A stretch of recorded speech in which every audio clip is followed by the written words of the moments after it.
David therefore departed thence, and escaped to the cave Adullam. And when his brethren and all his father's house heard it, they went down thither to him. And every one that was in distress, and every one that was in debt, and every one that was discontented, gathered themselves unto him, and he became a captain over them. And there were with him about 400 men. And David went thence to Mizpeh of Moab. And he said unto the king of Moab, Let my father and my mother, I pray thee, come forth and be with you, till I know what God will do for me. And he brought them before the king of Moab, and they dwelt with him all the while that David was in the hold. And the prophet Gad said unto David, Abide not in the hold, depart, and get thee into the land of Judah. Then David departed, and came into the forest of Hareth.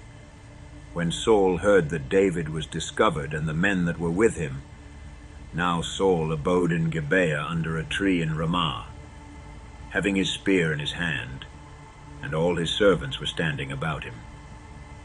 Then Saul said unto his servants that stood about him, Hear now, ye Benjamites, will the son of Jesse give every one of you fields and vineyards, and make you all captains of thousands, and captains of hundreds, that all of you have conspired against me? And there is none that showeth me that my son hath made a league with the son of Jesse. And there is none of you that is sorry for me, or showeth unto me that my son hath stirred up my servant against me, to lie in wait, as at this day. Then answered Doeg the Edomite, which was set over the servants of Saul, and said, I saw the son of Jesse coming to Nob, to Ahimelech, the son of Ahitub, and he inquired of the Lord for him, and gave him victuals, and gave him the sword of Goliath the Philistine.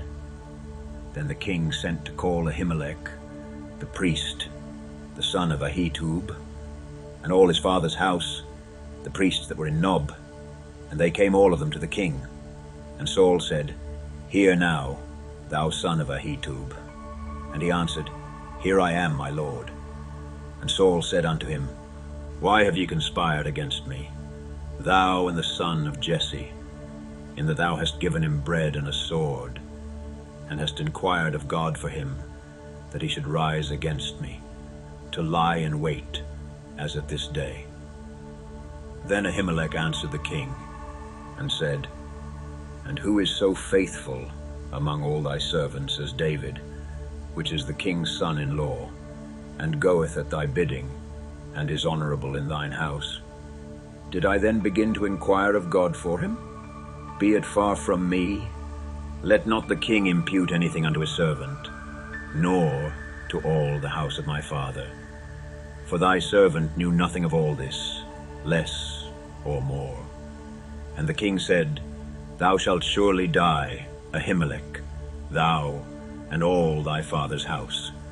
And the king said unto the footmen that stood about him, Turn and slay the priests of the Lord, because their hand also is with David, and because they knew when he fled, and did not show it to me. But the servants of the king would not put forth their hand to fall upon the priests of the Lord.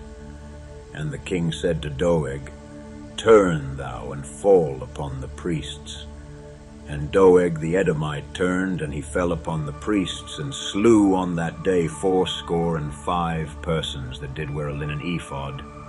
And Nob, the city of the priests, smote he with the edge of the sword, both men and women, children and sucklings, and oxen and asses and sheep, with the edge of the sword.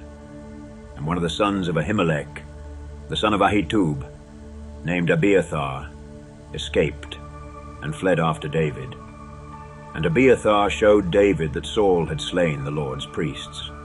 And David said unto Abiathar, I knew it that day, when Doeg the Edomite was there, that he would surely tell Saul, I have occasioned the death of all the persons of thy father's house. Abide thou with me, fear not.